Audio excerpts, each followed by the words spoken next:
Ashe para todos familia, bienvenidos a este canal Filosofía Yoruba, Camino a la Libertad.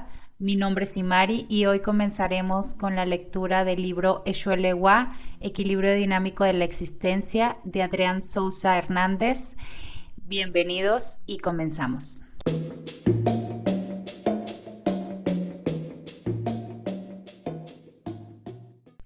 Presentación. Cuando la verdad llega, la mentira se va, aunque nada es absoluto. Con esta dicotomía en su pensar conocí a Adrián de Sousa Hernández. Fue un diálogo fluido y reflexivo donde el acucioso investigador comprometido con su fe, su tiempo, su vocación, expresaba su sagrada manía por hurgar y rebuscar lo raigal de la herencia africana como conformadora de la historia, la cultura e identidad de nuestros pueblos antillanos, caribeños y latinoamericanos. Esta sagrada manía ilustraba la sabia sentencia del cimarrón Esteban Montejo al decir: mientras más atrás uno mire, más claro lo ve uno todo. En busca de la claridad, de Sousa fue a Nigeria y allí, en la misma cuna de los orishas, trató de desentrañar toda la urdimbre y el misterio que circunda la existencia y significación de Chu en la cosmología yorubiana.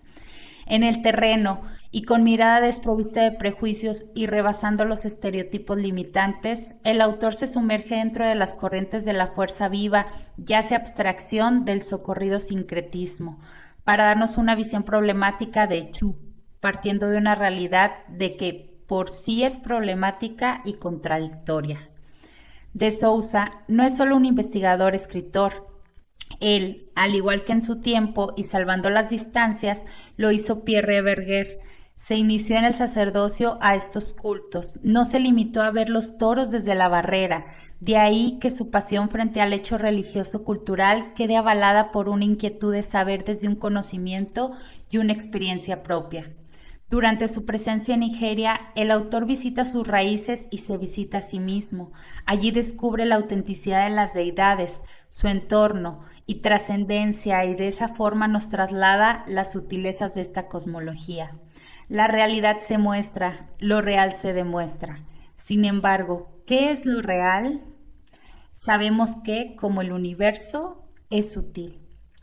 Eshuelewa, equilibrio dinámico de la existencia, no trata solo de un recorrido por los distintos caminos y avatares de esta deidad del panteón yoruba, sino algo más. El autor, con precisión y enjundia, nos acerca al cuerpo literario de Ifá como filosofía para la vida y con sagaces pinceladas nos diseña su óptica del mundo religioso yoruba. La concepción del ifismo que nos muestra es clara y contundente cuando señala: el ifismo es el sistema del pensamiento tradicional yoruba por excelencia. Es el portavoz e intérprete de los orishas y los hombres. Es la expresión condensada del pensamiento, la comprensión y la sabiduría llegada a nosotros de una forma artística, bellamente concebida en forma de parábolas, metáforas y símiles, donde las enseñanzas quedan a merced de lo que cada quien interpreta, aprende y aplica, de lo que cada quien es capaz de metabolizar según su propio análisis del nivel de pensamiento, comprensión y sabiduría del sacerdote, intérprete del oráculo. Desde el primer capítulo, el libro nos muestra los niveles de conflicto latente en la historia de los orishas. Aima u Orima era la ancha esfera de oscuridad total donde reinaba Chu.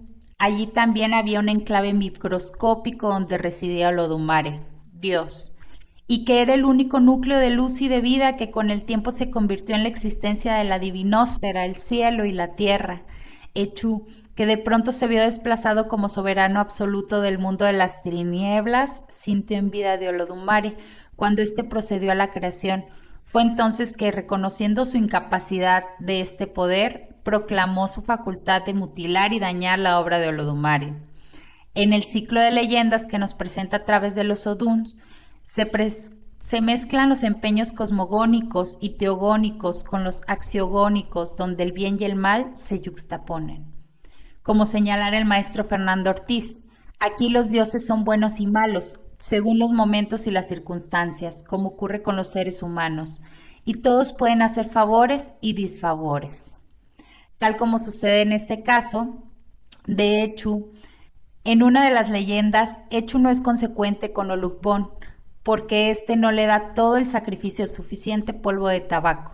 Sin embargo, hace rico y poderoso al pueblo de Olowú, al ofrecerle este jefe los sacrificios que él requería. Cuando todo el mundo estaba condenado a morir por el solo hecho de peinar canas, Echu salva de la muerte a Orunmila y a todos aquellos que no eran suficientemente viejos para retornar al cielo. ¿Son Echu y Eleguá una misma deidad? ¿Existen varios Echu o uno solo multiplicado? ¿Es Echu otro Eleguá? ¿Fue Echu una de las primeras 200 divinidades en llegar a la Tierra? De estas y otras interrogantes que caracterizan el maravilloso y complejo universo cultural yoruba, trata esta novedosa y necesaria investigación. Con Echu Eleguá, Adrián de Sousa Hernández abre el camino para una nueva lectura y discusión fecunda sobre el controlador de los sacrificios, dueño de las encrucijadas. Él nos ofrece el Iwontuwonsi, equilibrio concebido como cualidad divina yoruba y que sirve para descubrir la belleza como algo no demasiado alto ni demasiado bajo, no muy hermoso ni feo. Su obra es una contribución al conocimiento de una cultura a la que todos, de una forma u otra, le debemos lo que fuimos, lo que somos y lo que seremos. Alafia, Heriberto Feraudí Espino, Osío Locunigio. Introducción. La evolución del ser humano no solo incluye la génesis de su forma mortal, sino que comprende además la historia misma del hombre que no puede desligarse de los fenómenos religiosos que evolucionaron con él, y los procesos sociopolíticos que desde la antigüedad han engendrado, mutilado, deformado o simplemente eliminado formas y filosofías religiosas. El colonialismo en África, por ejemplo, introdujo con las misiones un idioma, una cultura, una filosofía y una religión que se contraponían a las tradiciones yorubas. Trataron de inculcar que con ellos venía la civilización.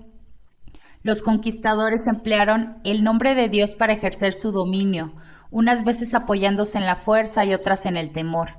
El yoruba cristianizado ya no iba al oráculo ante una enfermedad, sino al médico de la misión, pero finalmente retomaba su forma tradicional de curarse, convirtiéndose así en un creyente ambiguo y contradictorio. Se asentaban así las bases de un pueblo dividido, cuyas diferentes ocasiones llegaron a confrontaciones violentas. El cristianismo penetró en África debido a la precaria economía de algunos pueblos que se convirtieron a la nueva fe en espera de un auge comercial y no de un mejoramiento espiritual. Algo similar ocurrió con el islamismo. Aunque su difusión aconteció de forma diferente, fue a través de las relaciones de comercio, una de las actividades fundamentales de los yorubas, que se fundieron y asimilaron las ideas del Islam de los pueblos periféricos del norte. Esto, sin embargo, no evitó la violencia que trae consigo la imposición de una fe monoteísta y contraria al sacrificio. Aun cuando lograron muchos adeptos, los musulmanes tampoco pudieron desaparecer completamente la forma tradicional de la religión yoruba, que sin interés alguno en ganar seguidores mediante el proselitismo, se ha convertido en elemento recurrente de cristianos e islámicos, tanto en momentos difíciles de su vida como en celebraciones o festivales de determinados cultos a divinidades o ancestros que no logran arrancar de raíz. Nuestra América Latina no ha sido la excepción. En el decursar de su existencia mestiza, las características básicas de la religión yoruba traídas a estas tierras por los africanos víctimas de la colonización y la esclavitud ha provocado un fenómeno peculiar que mezcla la degeneración sin llegar a la extinción, con el nacimiento de algo que no engendramos, la sincretización religiosa del catolicismo y las formas tradicionalistas yorubas. E incluso estas dos formas fundidas ya se vuelven a unir con las creencias de otros pueblos africanos, formándose así una concepción religiosa que toma aristas propias o perfilan una autoctonía. Otro caso diferente, pero no menos interesante, es el de Estados Unidos. Allí fueron mucho más intransigentes con sus esclavos que los españoles en cuanto a la práctica de sus cultos religiosos, y los convirtieron mayoritariamente a la fe de los europeos. El colonialismo fue una daga que hirió y cercenó el espíritu de un pueblo y una cultura ancestral, la yoruba. Sin embargo, no es objetivo de este libro el estudio de la religión de este pueblo africano, particularmente en Cuba o en alguna otra parte del continente, por considerar que antes de hacerlo se impone la presentación de los orishas en las tierras africanas de donde son originarios, de donde nos llegaron como legado mítico cultural. Los pueblos yorubas no eran ignorantes como han hecho creer los colonizadores. Si bien carecían de una escritura que recogiera sus experiencias, poseían una fuerte tradición oral y una memoria muy desarrollada por su ejercicio constante. El dato que se debe guardar en la memoria del tradicionalista se inscribe de un solo golpe, como en la cera virgen y permanece indeleble. Si al africano se le pide que resuma una historia o una de sus escenas, eso para él equivale a escamotearla. Esa particularidad de la memoria africana es ya una garantía de autenticidad. Recuerdo que cuando realizaba los trabajos de campo para completar estos apuntes en las regiones de Ile-Ife, Oyo, estado de Benín en Ibadan, en Nigeria, me acerqué a un sacerdote de Ifá en busca de información acerca del Ewa, y me dijo que no conocía esa divinidad. Sorprendido le referí diferentes características de esta, y solo entonces reconoció que le hablaba de Echu. Enseguida comprendí que la condición más importante para adentrarse en el conocimiento yoruba es saber renunciar al enjuiciamiento de todas las cosas según nuestros propios criterios al punto de vista del lado de acá del Atlántico. Para acercarnos a las raíces de un mundo como el de los orishas tenemos que olvidar los prejuicios de nuestro mundo particular o colectivo. De lo contrario, no estaremos en condiciones de escuchar y asimilar lo que nos puede aportar esta filosofía, contenida en el sistema literario de Ifá, como la máxima expresión del conocimiento, la comprensión y la sabiduría humana desde el principio del tiempo. Este volumen, el primero de la conexión Ifá-Tumo, es el resultado de 9 años de investigación y surge ante la necesidad de dar respuestas a cuál es la verdadera posición que ocupa Echu en la cosmología yoruba, pues los escasos materiales bibliográficos que se han publicado sobre Echu y las referencias recogidas sobre él en diferentes trabajos acerca de la cultura o religión yoruba no son lo suficientemente esclarecedores de la verdadera posición que ocupa esta divinidad dentro del sistema planetario. Se le han adjudicado, por ejemplo, características similares al diablo del cristianismo o al shaitán del islamismo, tratando de buscar una comparación que haga incomprensible la identidad de Echu para los observadores de ocasión. Pero el cuerpo literario de Ifá no contiene palabra alguna que nos refiera a la existencia de un diablo o de un infierno.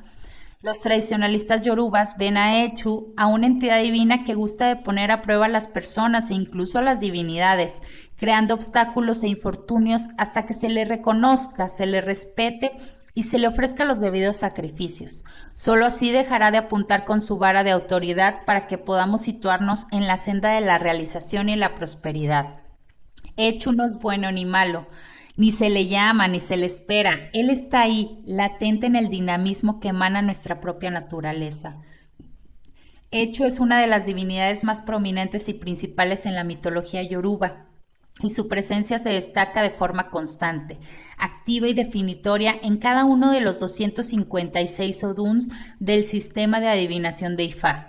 Los tradicionalistas yorubas, profundos, estudiosos y conocedores del oráculo, atestiguan que no existe ser humano capaz ni física ni espiritualmente de entablar una lucha frontal con Echu. Su afirmación se basa en que no hay hombre, ni en la tierra ni en el cielo, que se pueda vanagloriar de estar libre de culpas e ignorar o no reconocer a esta deidad, sin sufrir las consecuencias por la negativa a ofrendar el sacrificio adecuado, en pago de sus propias deudas para ganar su magnanimidad. Él es el que hurga en los corazones de cada individuo para ver qué hay en ellos. Tarea fácil para alguien que tiene una gran capacidad de transformación, razón por la que Ifá nos lo presenta, según la ocasión, como un niño, un joven, un anciano, una mujer, un cazador, un guerrero, un caballero celestial, un adivinador, un ladrón, un médico u otros, pero siempre detrás de cualquier disfraz debemos asumir que estamos ante el que hace posible la profecía de Ifá. porque actúa como el punto de escucha, el controlador de los sacrificios y el otorgador de la autoridad, el H. Los requerimientos de esta investigación exigieron el estudio profundo de las obras de diferentes autores que abordan la temática yoruba desde diversas aristas. Pero la gran mayoría de las historias de Ifá utilizadas en el presente libro para ilustrar los aspectos más relevantes de la tradición yoruba han sido tomadas de la obra del señor C. Osamaro Ibie por considerar que lo refleja de una forma genuina. Echuelewa, Equilibrio dinámico de la existencia, expone una pequeña parte del acervo cultural de los pueblos yorubas, su filosofía, sus deidades, sus historias transmitidas de una generación a otra, y que trasladados a Cuba por los miembros de esa etnia, entre los que nunca vino un sacerdote de Ifá, devino uno de los componentes africanos de la identidad cultural cubana. Así, este libro constituye un acercamiento al pueblo yoruba para saber de dónde venimos. Es el fragmento de un viaje a la raíz. El autor. En ocasiones, Echu le ha dicho a Orunmila: mi amigo es quien me respeta y me alimenta, mientras que mis enemigos son aquellos que me menosprecian, me matan de hambre. Yo no poseo ni finca ni comercio, mi finca es el universo entero y mis mercancías son las criaturas de Olodumare.